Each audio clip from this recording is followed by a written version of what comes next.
Ma'am, please step aside. This seat isn't for you. The airline supervisor's voice cut through the terminal, loud enough for everyone to hear. People stared, phones lifted, whispers spread. Amaya held up her ticket. This says first class. The man smirked. Not today, it doesn't. Move back to coach before we call security. The crowd gasped. A woman in the corner whispered, "Did they really just say that?" Another passenger muttered, "She paid for that seat." Amaya's hand trembled, but not with fear, with resolve. She lifted her phone, dialed one number, and said calmly, "It's time." 18 minutes later, the airline no longer existed. Amaya Price was 32 years old, and she carried herself like a woman who had climbed mountains no one believed she could climb. She had grown up in a small American town, raised by her grandmother in a two-bedroom house that smelled of cornbread and old books. Her parents were ghosts of her memory. Her father vanished when she was 10, her mother gone long before from heartbreak and exhaustion. Still, Amaya stood tall, the kind of tall that came from surviving storms. This night, she wore a fitted navy suit, heels that clicked like a warning, and a ticket that read first class. She had earned this moment. Every late night, every ignored insult, every sleepless morning, all of it had led here. She wasn't just flying to close a billion-dollar deal. She was flying as a woman who had fought her way out of being underestimated. But the gate agent looked her up and down with a crooked smile. "First class?" he asked, as if the ticket in her hand was a joke. Amaya's voice was steady. "Yes. Price. Amaya Price." The man leaned closer, his whisper sharp. "Ma'am, I think you're at the wrong gate. Coach is back there."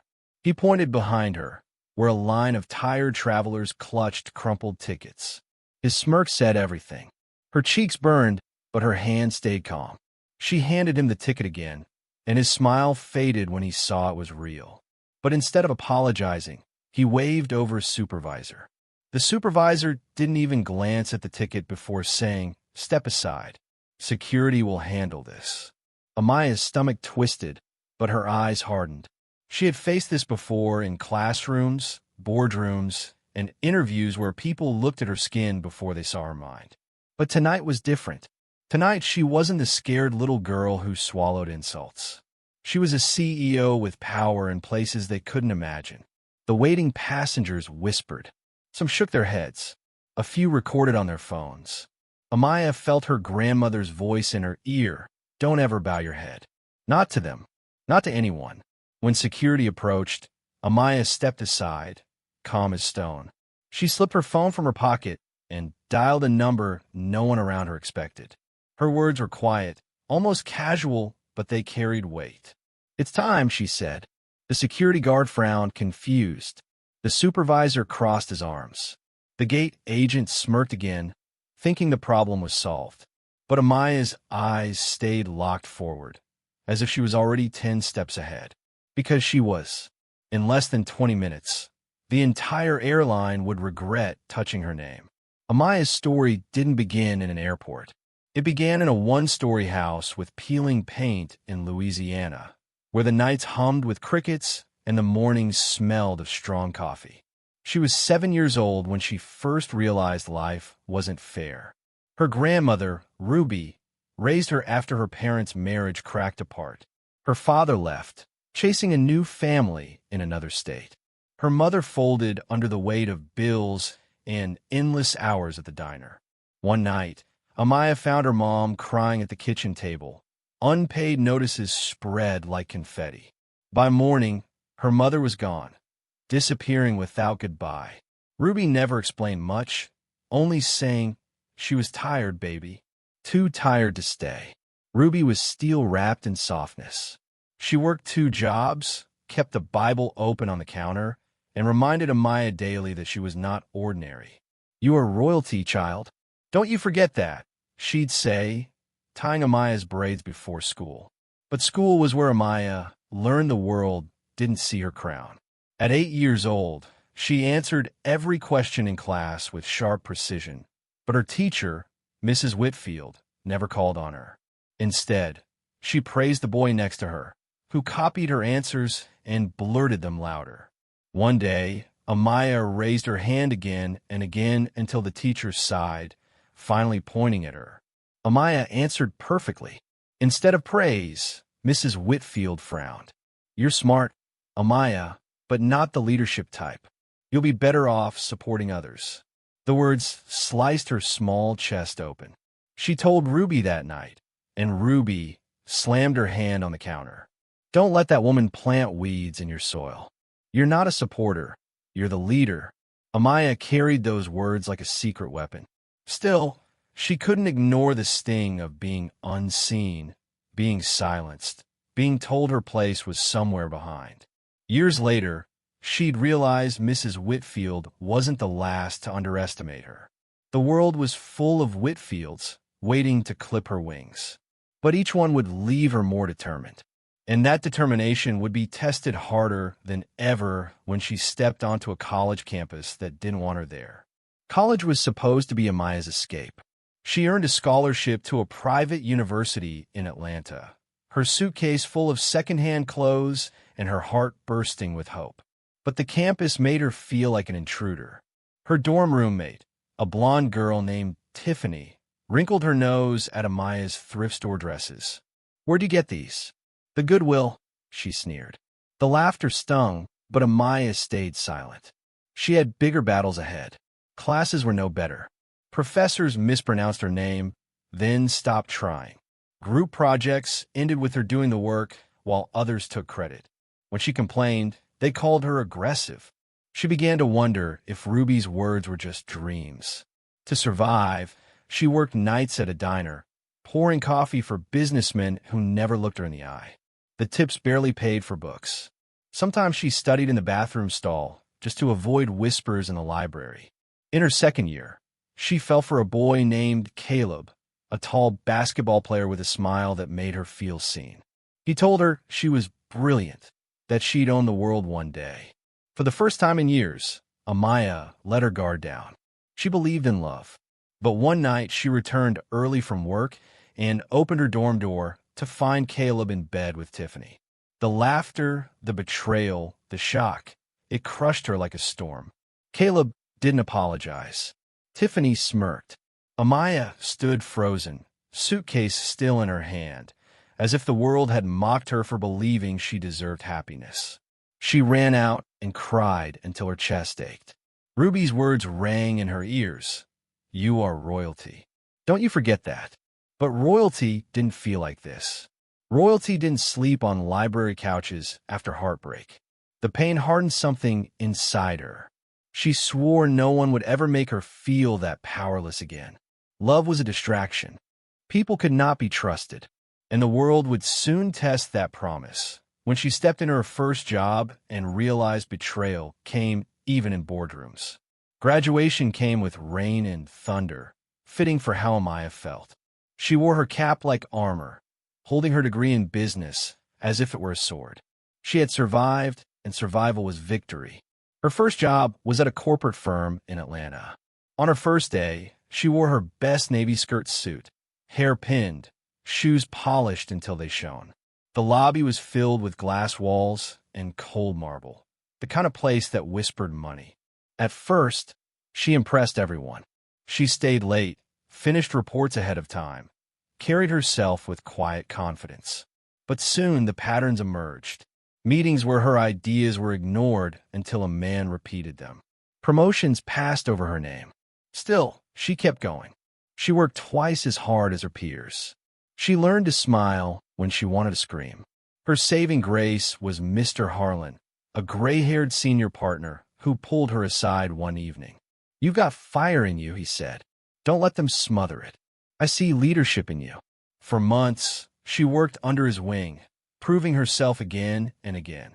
Then came the company's annual promotions. Everyone whispered that Amaya would finally rise. But the announcement stunned her. The promotion went to Greg, an average worker who missed deadlines, a man whose biggest skill was golf with the bosses. Amaya sat frozen as applause filled the room. Greg grinned, giving her a wink that felt like a slap. Mr. Harlan avoided her eyes. The message was clear.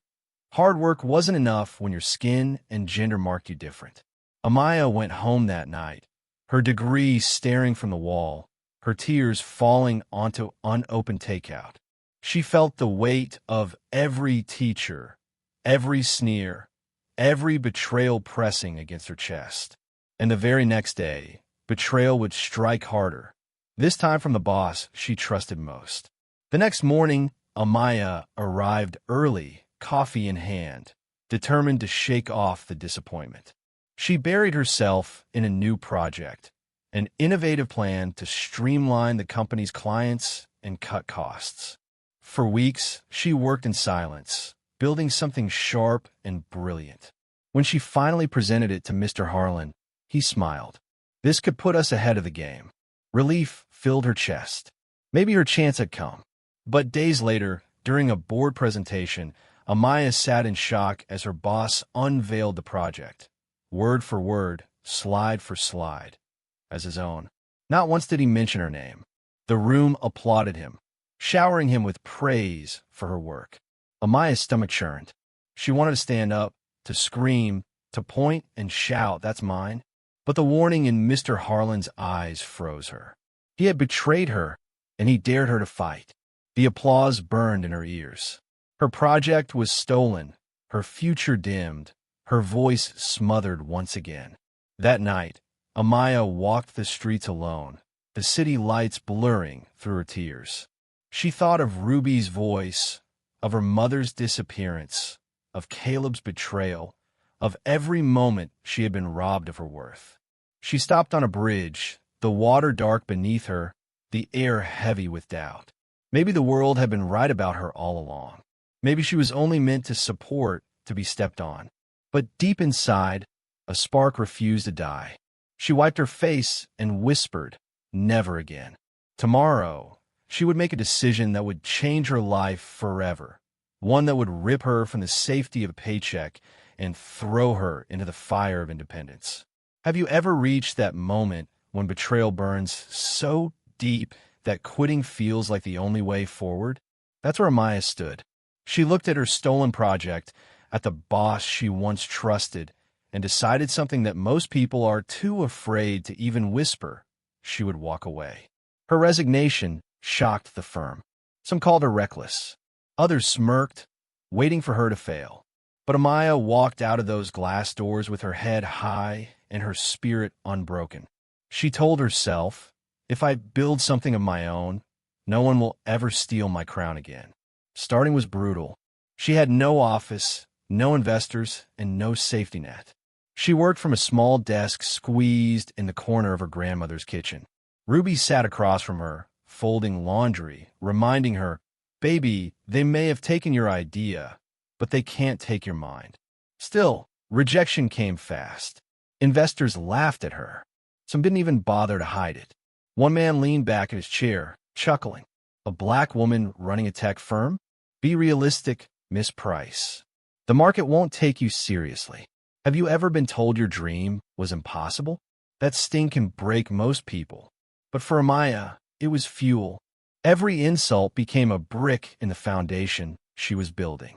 She scraped together her savings, called on a few loyal friends who believed in her, and began to design her company's first product. Nights turned into mornings. Meals turned into skipped hours. Her eyes burned, but her heart burned hotter. The struggle was endless until the moment her first launch day arrived. She was proud, terrified, and full of hope. But fate has a cruel sense of humor. The launch failed. The system crashed. Clients backed out. The phones went silent. Amaya locked herself in the bathroom, tears streaming. The walls felt like they were closing in. Had she made a mistake? Was everyone right about her after all? And just when it seemed the dream was dead, Amaya made a gamble so bold it could either destroy everything or save it all. Would you risk the one thing you had left just to give your dream a fighting chance? That's the question Amaya faced. She stood in her grandmother's living room, papers spread across the table, her hands trembling as she signed a loan against Ruby's house. Ruby placed a gentle hand on hers. "If you fall, we fall together. But I know you won't fall, baby." Her voice was strong, but her eyes were worried. That loan gave Amaya a second chance. She rebuilt everything from the ground up, better, sharper, faster. She worked day and night, refusing to surrender. Her friends stayed loyal, pushing her when she doubted herself. Slowly, contracts started to come in. A local business, then another. Each small victory was proof that her dream was possible. Have you ever felt that tiny spark of hope after drowning in doubt? That's what kept her alive. She poured herself into every deal, every handshake, every late-night email. Her company grew inch by inch, like a flower breaking through concrete. Months passed. The long nights became worth it. The silence of failure was replaced with the ringing of opportunity. Then came the moment she had dreamed of since college, an invitation to meet with a big investor. Her heart pounded as she walked into that glass-walled office, clutching her proposal. The man across the table leaned back, skeptical, arms folded. He asked tough questions, poked holes, tried to rattle her. But Amaya stood tall, answering each one with confidence sharpened by years of rejection. Finally, he leaned forward and said, "You've got guts. I'll take a chance on you." Her knees almost buckled. She shook his hand, a fire surging in her chest. This was her break. But success has a way of painting a target on your back, and Amaya was about to find out just how dangerous that target could be. Imagine fighting your way from the bottom, only to realize someone out there wants to drag you right back down. That's the fear Amaya felt when she secured her first $1 million contract. The news spread fast. Headlines praised her. Young black CEO shakes up tech industry. People she hadn't heard from in years suddenly called to congratulate her. For the first time, she felt she was no longer chasing respect. It was chasing her. But with success came shadows. One night, as she sat at her desk, an email slid into her inbox. No greeting, no name. Just 6 words. Know your place or lose everything. Her stomach dropped. She stared at the screen, the glow reflecting her fear. Who would send that? A jealous competitor? A racist stranger? She tried to brush it off, but deep inside, the warning crawled under her skin. Still, she pressed forward. She couldn't let fear win. She signed more contracts, built her team, and expanded into new markets. Every step was a victory, but every step felt watched. Meanwhile, the media turned her into a symbol. Reporters called her the black female powerhouse of tech. To the world, she was unstoppable. But at night, when the office lights dimmed and the city grew quiet, she was just a woman staring into shadows, waiting for the next blow. It came from the one place she never expected, her own family. Her father, the man who left her years ago, reappeared. He called her, his voice smooth but tired. "Baby girl, I need your help. Things aren't good." Amaya's chest tightened. The man who abandoned her now wanted a piece of the empire she built. And the price of forgiveness would test not only her strength, but the very core of who she was becoming. Have you ever had to look into the eyes of someone who broke you and decide whether to give them another chance? That's the battle Amaya faced when she met her father again. He showed up in a worn suit, eyes sunken, hands shaking. He tried to smile, but guilt shadowed his face. "I messed up, Amaya. I wasn't there for you. But I need you now. I'm broke. I've got debts. They're coming after me." Her heart was torn. A part of her longed for the father she once begged for on Christmas mornings. Another part remembered the silence, the birthdays missed, the empty chair at graduation. He asked for money. Not love, not forgiveness, money. Amaya's stomach turned. "After all these years," she whispered, "that's what you want from me?" He dropped his head, ashamed. Ruby warned her that night. You can forgive without opening the door. Don't let him use you. Amaya wrestled with the choice. The CEO in her wanted to cut him off. The little girl in her wanted to finally be seen. Meanwhile, the business world kept spinning. She was invited to an exclusive power dinner, a table filled with billionaires, politicians, and moguls. It was a chance to secure her next big leap. She walked in with confidence, her black dress sharp as steel. But even there, among the rich and powerful, the old poison of discrimination showed itself. She was spoken over, dismissed, treated like decoration. And when one rival try to humiliate her in front of everyone, Amaya decided to remind the room exactly who she was. Picture a crowded dining hall, golden chandeliers glowing above, men in expensive suits laughing as if the world belonged to them. In that room, Amaya sat at the far end of the table, her presence barely acknowledged.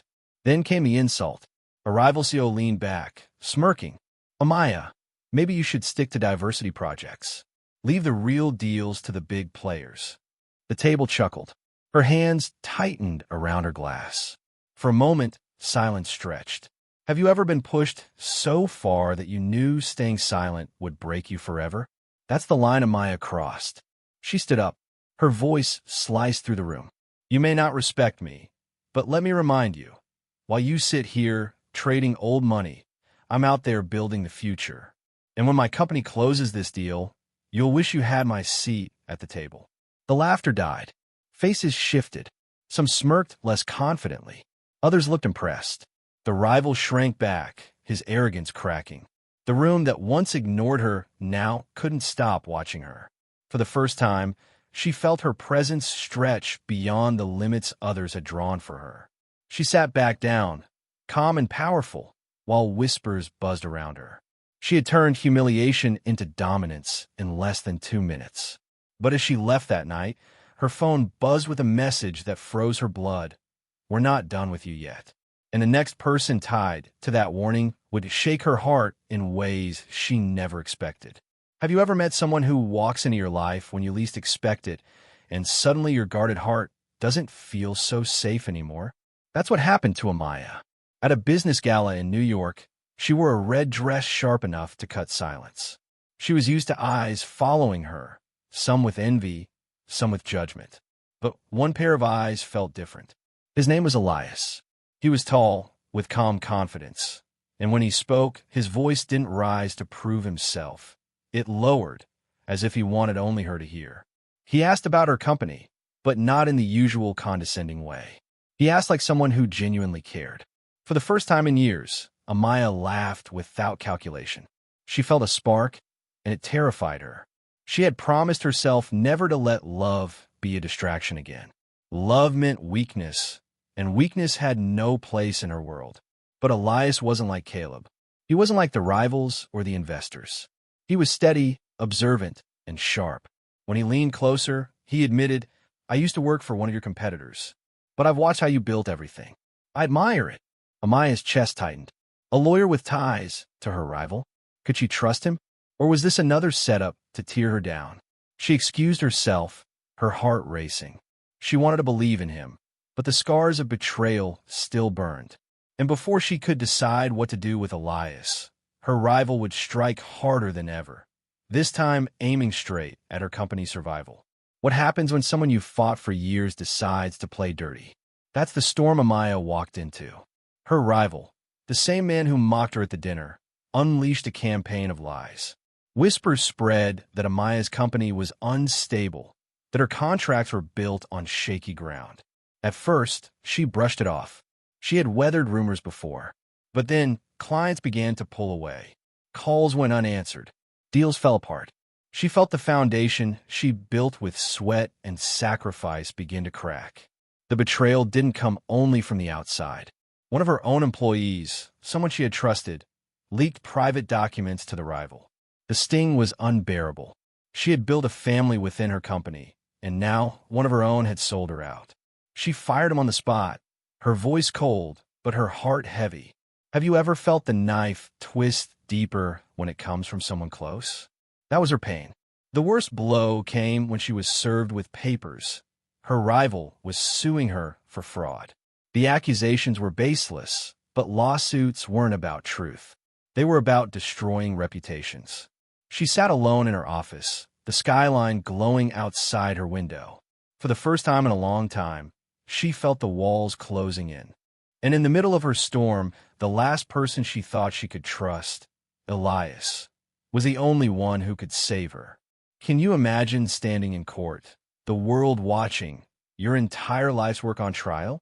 That's where Amaya found herself. The rival's lawyers came with teeth bared, twisting every detail, painting her as dishonest. The media circled, ready to call her a fraud. Her stomach churned with every word. Then Elias stood, calm, steady, unshaken. He tore holes through their accusations with surgical precision. He reminded the court of facts, of contracts, of Amaya's relentless climb that no one could deny. Amaya watched him, her hands trembling under the table. Was this trust? Was this safety? For the first time, she felt she wasn't fighting alone.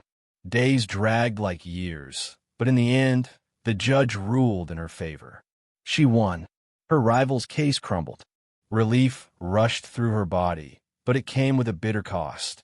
One of her biggest investors, scared by the noise and headlines, pulled out. Millions were gone in a single email. Winning the case didn't mean winning the war. That night, Elias walked her home. "You're stronger than anyone in that room," he told her. She wanted to believe him. She wanted to trust that this man wasn't another Caleb, another snake waiting for her guard to drop. And just when she thought the storm might be passing, a ghost from her past returned with a ticket that would change her future forever. Life has a strange way of circling back, doesn't it? Just when Amaya thought she could breathe, her old mentor reappeared. Mr. Harlan, gray-haired and older now, asked to meet her in a quiet cafe. She hadn't seen him since the betrayal at the firm years ago. She wanted to hate him. She wanted to walk away. But curiosity pulled her into that seat. He admitted what she always knew, that he had stolen from her, that he had bowed to a system that rewarded men like him and punished women like her. His voice cracked. "I was weak, Amaya, but I don't want to leave this world without trying to make it right." She listened, silent, emotions swirling. Could forgiveness heal? Or would it only reopen scars? Before she could answer, he slid an envelope across the table. Inside was a first-class ticket, an invitation to a private board meeting overseas where the biggest deal of her life was waiting. Her mentor whispered, "This is your moment, Amaya. Don't let them shut the door on you again." Her hand shook as she held the ticket. First class, a symbol of everything she had earned, everything she had been denied. And that ticket would soon become the center of the humiliation that would shake the entire world. Picture this: a woman who has survived storms, walked through betrayal, and built an empire from dust, now standing at the airport, proud and ready for her next victory. That was Amaya. She wore her favorite navy suit, her grandmother's necklace resting against her skin, and in her hand was the golden proof of her rise, a first-class boarding pass. She approached the gate with calm confidence. But the agent looked at her the way too many had before, with doubt, with arrogance, with that smirk that said, "You don't belong here." "First class?" he asked, disbelief dripping from his voice. Amaya nodded, handing him the ticket. He glanced at it, then smirked again. "Step aside, ma'am. I think you're confused." The whispers began around her. Passengers shifted uncomfortably. Some pulled out their phones. Amaya felt the heat crawl up her neck, but she stood still. She had lived through worse. Then the supervisor arrived, speaking loud enough for everyone to hear. "This seat isn't for you. Please move back to coach before we call security."